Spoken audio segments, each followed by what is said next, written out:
going, everybody? Welcome to General Hospital MV, my GH after show. Let's get right into it. The nurses' ball has ended for the year, and we started the week with a little bit of sad news on the behind-the-scene aspects. Rick Pisano, who was one of the choreographers for the nurses' ball, actually passed away. They paid tribute to him at the end of the nurses' ball, and a lot of the cast was devastated, leaving tweets about him and how good of a person he was. My condolences to all of his friends and all of his family. Alrighty, now let's talk about the week that was in Port Charles, because a lot happened.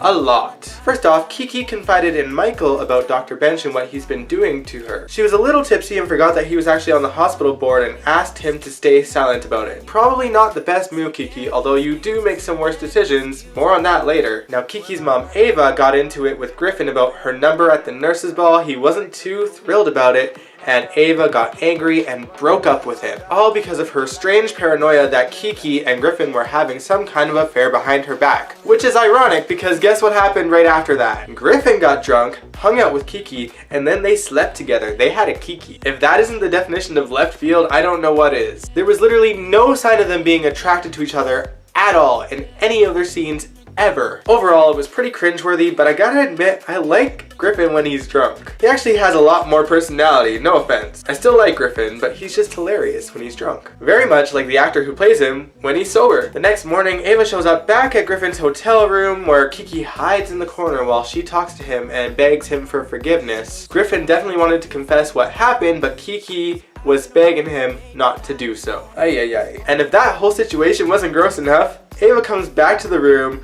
tears her clothes off, tears his clothes off, and they have sex, literally hours after he just had sex with her daughter. Okay, where have I seen this story before? Oh right, Kiki, Morgan, and Ava. I am not here for this whatsoever. Alright, now let's talk a little bit about Carly. She is still in jail for pushing Nell down the stairs, and it's not looking good for her whatsoever. Now, I feel a little bit bad for Carly because neither Sunny nor Diane believe her, but even if they did, it doesn't matter because there is no evidence to support Carly's story. No one saw what happened, the blanket's gone. All the witnesses saw Carly being erratic towards Nell earlier, so essentially it's a pregnant woman's word over a mobster's wife's word. Diane thinks that the only way out is for Carly to plead insanity, and Carly is not okay with it because she's not insane. Hopefully Jason and Spinelli find something to prove that Nell is the crazy one. My question is, with that whole blanket story that Carly spun, how come no one decided to look over Nell's clothes or in her fingernails to look for pieces of a blanket? How did the PCPD sleep on that one? Like, honestly, it's over now. You can't even do anything about it. The storyline's making me lose my mind. All I know for sure is that I need the storyline to keep moving along, okay? Nell's gotta get busted soon. It's just a matter of who's gonna bust her. Honestly, my money is on Michael. Now hear me out. Michael went to Carly to hear her side of the story,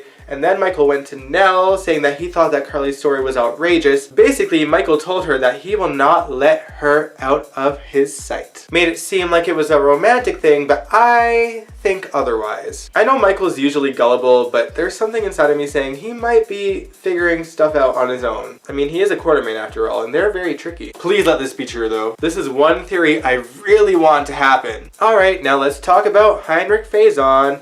Anna confessed to him that she is, in fact, his mother, and the truth is out. Not that he cares, he still hates her. After Peter was arrested, he was taken into custody, but he claimed of a headache so that he could be taken to General Hospital. Maxie sees him being brought in cuffs, and he confesses to her that he is Heinrich Faison, and she was absolutely devastated. He gets his head checked, he's fine of course, and he gets taken back to the PCPD. Now Heinrich isn't the only one under fire here. Of course we have Valentine Cassadine, who knew his identity all along. We had some great scenes between Finola Hughes and James Patrick Stewart, and also Michelle Stafford. They brought their A games this week. Nina Cassadine has had enough of Valentine. She is done!